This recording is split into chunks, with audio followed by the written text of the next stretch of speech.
ધોરણ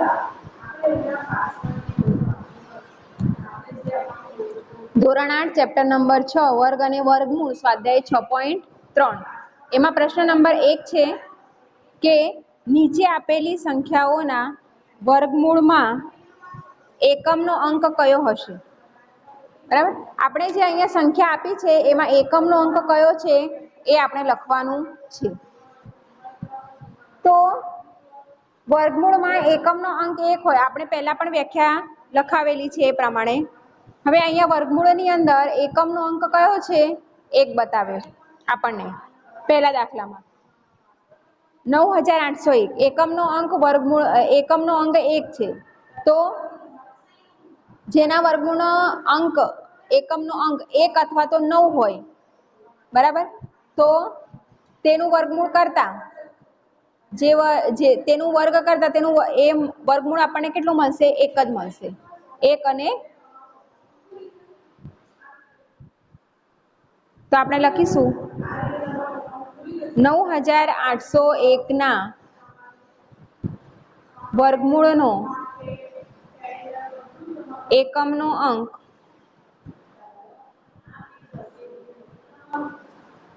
1 અથવા 9 હોય.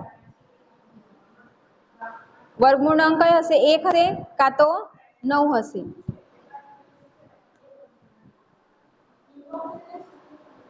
હવે કઈ રીતે? તો આપણે 1 નો વર્ગ કરીશું, 1 ગુણ્યા 1 કરીશું તો કેટલા મળશે? આવી રીતે 1 ગુણ્યા 1 કરીએ તો કેટલા મળે? 1. અને 9 ગુણ્યા 9 કરીએ તો કેટલા મળશે? 81. એટલે એકમનો અંક આપણને કયો મળ્યો? 1 જ. તો જેનો એકમનો અંક 1 હશે, બરાબર છે,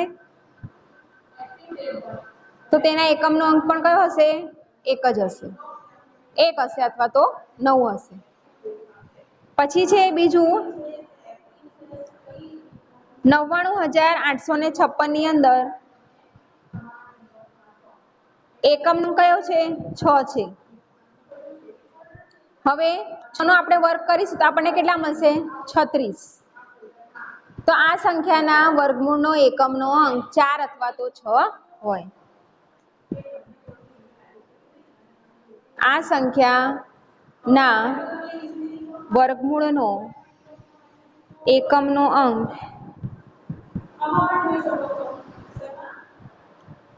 4 હશે અથવા તો 6 હોય. આગળની સંખ્યા છે 9,98,001. તો 1 છે આનો એકમનો અંક, તો શું હશે? વર્ગમૂળનો એકમનો અંક પણ 1 જ હશે. આ સંખ્યાના વર્ગમૂળનો એકમનો અંક 1 અથવા તો 9 હોય.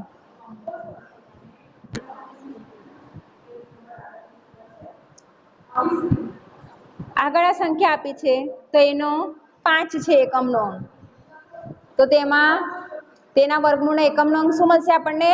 5.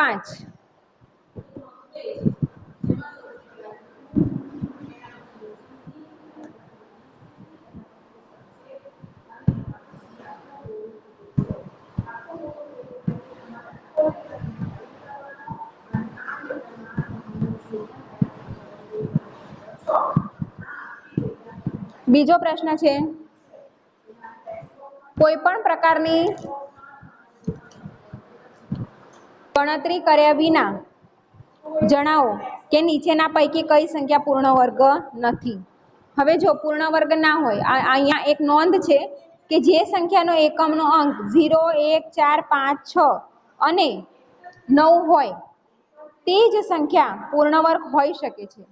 આથી જે સંખ્યાનો એકમનો અંક 2, 3, 7 કે 8 હોય તે પૂર્ણ વર્ગ સંખ્યા ના હોય. એટલે આપણે અહીંયા કોઈ પ્રકારની ગણતરી નથી કરવાની, પણ જે સંખ્યા આપી છે એની અંદર ફક્ત એકમનો અંક જોઈને આપણે જણાવવાનું છે કે એ સંખ્યા પૂર્ણ વર્ગ છે કે નથી. હવે 153 ની અંદર એકમનો અંક કયો છે? 3 છે.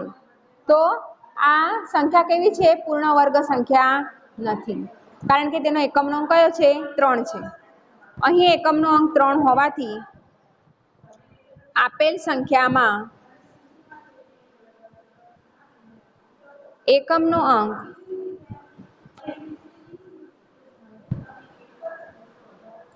એકમનો અંક 3 હોવાથી આ સંખ્યા પૂર્ણ વર્ગ સંખ્યા નથી.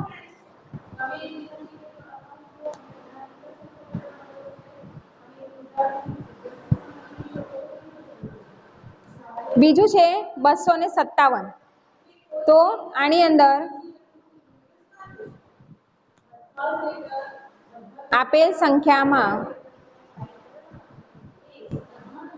એકમનો અંક 7 હોવાથી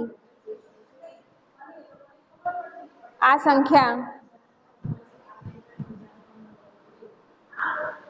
પૂર્ણ વર્ગ સંખ્યા નથી.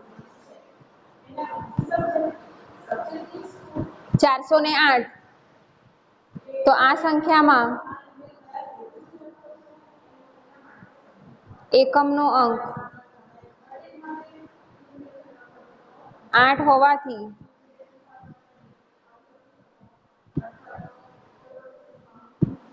આ સંખ્યા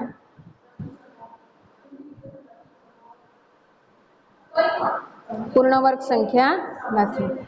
પછી છે 441 માં એકમનો અંક 1 છે એટલે પૂર્ણ વર્ગ સંખ્યા છે.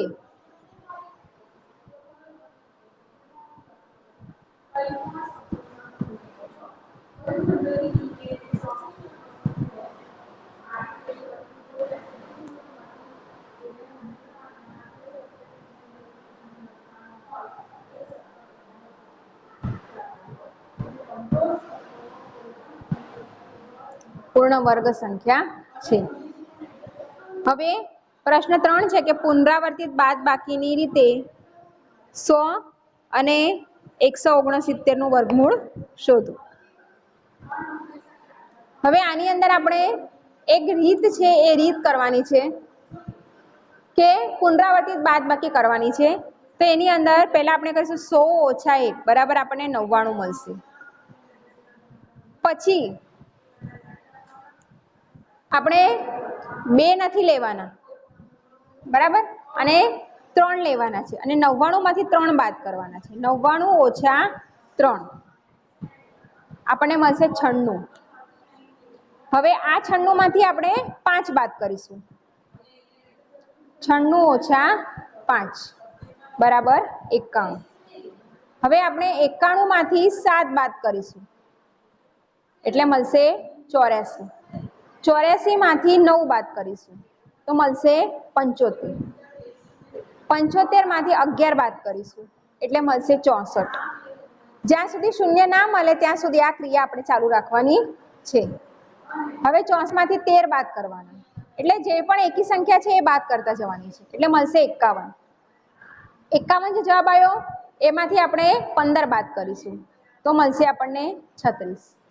36 માંથી આપણે 17 બાદ કરીએ તો મળશે આપણને 19 અને 19 માંથી આપણે 19 બાદ કરીશું તો આપણને મળશે 0. તો આ શું કર્યું આપણે કે બાદબાકી કરતા ગયા, પુનરાવર્તિત બાદબાકી કરી અને આપણને અહીંયા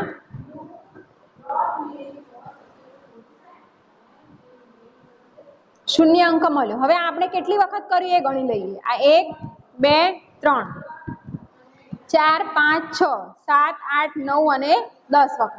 10 વખત આ રીતે આપણે ગણતરી કરી ત્યારે આપણને શૂન્ય મળ્યું. તો 10 નું આપણે 100 નું 100 એ પૂર્ણ વર્ગ સંખ્યા છે એ રીતે લખવાનું છે. પૂર્ણ વર્ગ સંખ્યા છે માટે √100 = 10. આ રીતે પુનરાવર્તિત કરીને આપણને 10 મળે છે.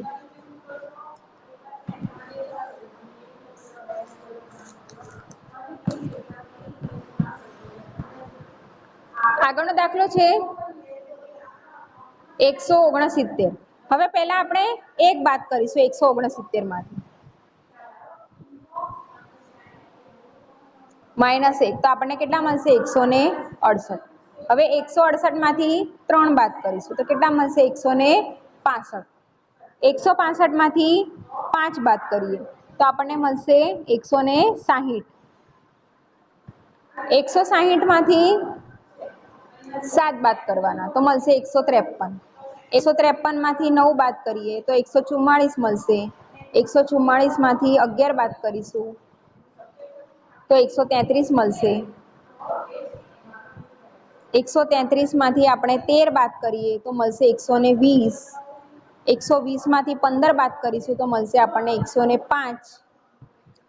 105 માંથી 17 બાદ કરીશું તો આપણને મળશે 88. 88 માંથી 19 બાદ કરીએ તો મળશે 69. 69 માંથી 21 બાદ કરીશું તો મળશે 48. 48 માંથી 23 બાદ કરીએ તો આપણને મળશે 25. અને 25 માંથી 25 બાદ કરીશું તો મળશે 0. આ રીતે. તો જ્યાં સુધી આ રીતે 0 ના આવે ત્યાં સુધી આપણે પુનરાવર્તિત બાદબાકી ચાલુ રાખવાની છે. તો 169 કેવી સંખ્યા છે? પૂર્ણ વર્ગ સંખ્યા છે અને તેનું વર્ગમૂળ આપણને કેટલું મળશે? 13.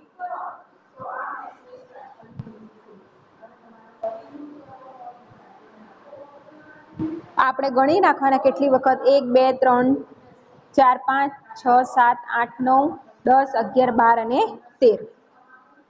આ રીતે. આગળનો પ્રશ્ન નંબર 4 છે કે નીચે આપેલી સંખ્યાઓનું વર્ગમૂળ અવિભાજ્ય અવયવીકરણની રીતે શોધો. આપણે આ વસ્તુ નાના ધોરણમાં પણ શીખેલા છીએ કે અવિભાજ્ય અવયવ કઈ રીતે પાડવાના. હવે 729 ના આપણે અવિભાજ્ય અવયવ પાડીએ. 729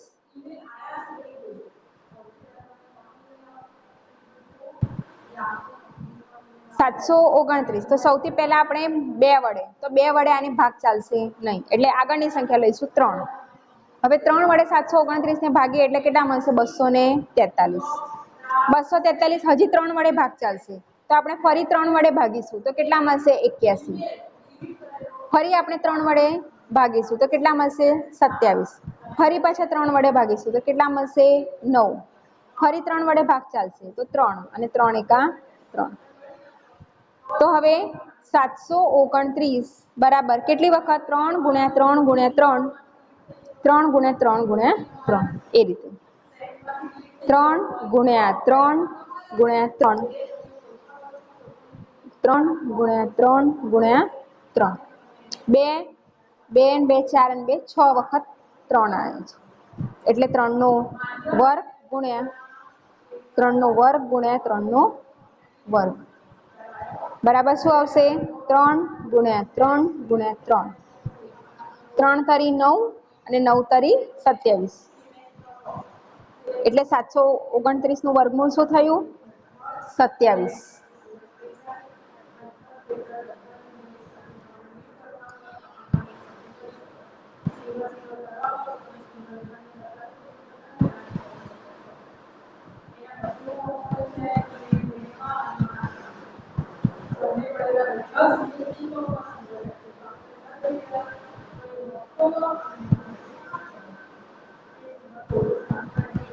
એટલો જોઈએ આપણે 400.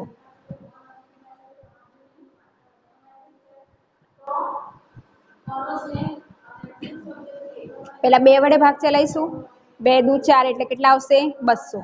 ફરી પાછા 2 વડે એટલે 100. ફરી 2 વડે 50. ફરી 2 વડે 25. હવે 2 વડે ભાગ નહીં ચાલે હવે 5 વડે ચલાવીશું આ રીતે. હવે 400 બરાબર 2 ગુણ્યા 2 ગુણ્યા 2 ગુણ્યા 2 ગુણ્યા 5 ગુણ્યા 5 અહીંયા લખીશું 2 નો વર્ગ ગુણ્યા 2 નો વર્ગ ગુણ્યા 5 નો વર્ગ એટલે 2 ગુણ્યા 2 ગુણ્યા 5 અંડર રૂટ ઓફ 400 માટે 400 નું વર્ગમૂળ શું થઈ જશે? 2 દુ 4 4 પંચા 20.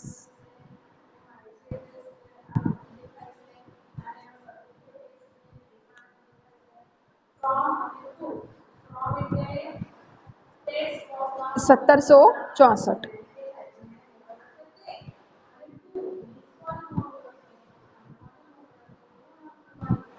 અહીંયા 2 વડે ભાગ ચાલવાનો પહેલા 2 બરાબર, 2 અઠ્ઠા 16 બરાબર. ફરી પાછા આ ભાગાકાર કરીને 1764 ને 2 વડે ભાગવાના એટલે અહીંયા આવશે 882. ફરી 2 વડે ભાગ ચલાવવાનો, 2 ચોક 8, 2 ચોક 8 અને 2 એકા 2. હવે 3 વડે ભાગ ચાલશે, હવે 2 વડે નહીં ચાલે એટલે 147 આવશે. પછી 3 વડે ફરી પાછો ભાગ ચાલશે એટલે 49 આવશે. 7 7 અને 7. હવે 1764 બરાબર 2 ગુણ્યા 2 ગુણ્યા 3 ગુણ્યા 3 ગુણ્યા 7 ગુણ્યા 7. હવે અહીંયા 1764 2 નો વર્ગ ગુણ્યા 3 નો વર્ગ ગુણ્યા 7 નો વર્ગ.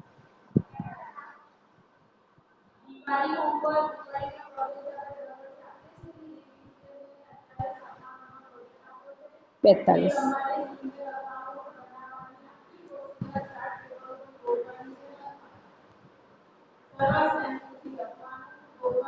$4096 એનો અવિભાજ્ય અવયવ 2.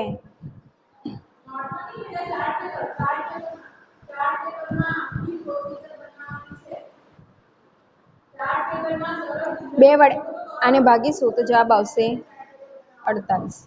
પછી ફરી પાછા 2 વડે ભાગીશું એટલે 1024. ફરી 2 વડે ભાગીશું 512.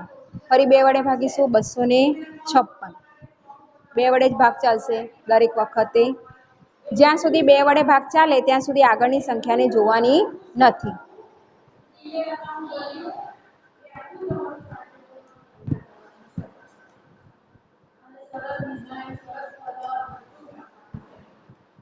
હવે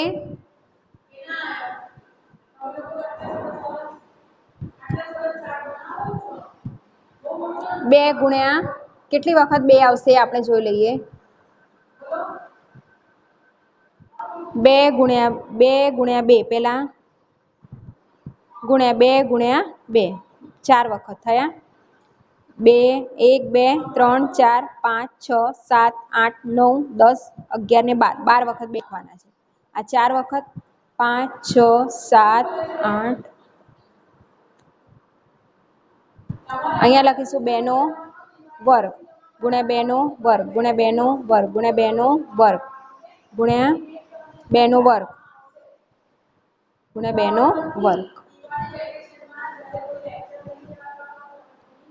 under root of 96 is equal to 2 ગુણ્યા 2 ગુણ્યા 2 ગુણ્યા 2 ગુણ્યા 2 ગુણ્યા 2.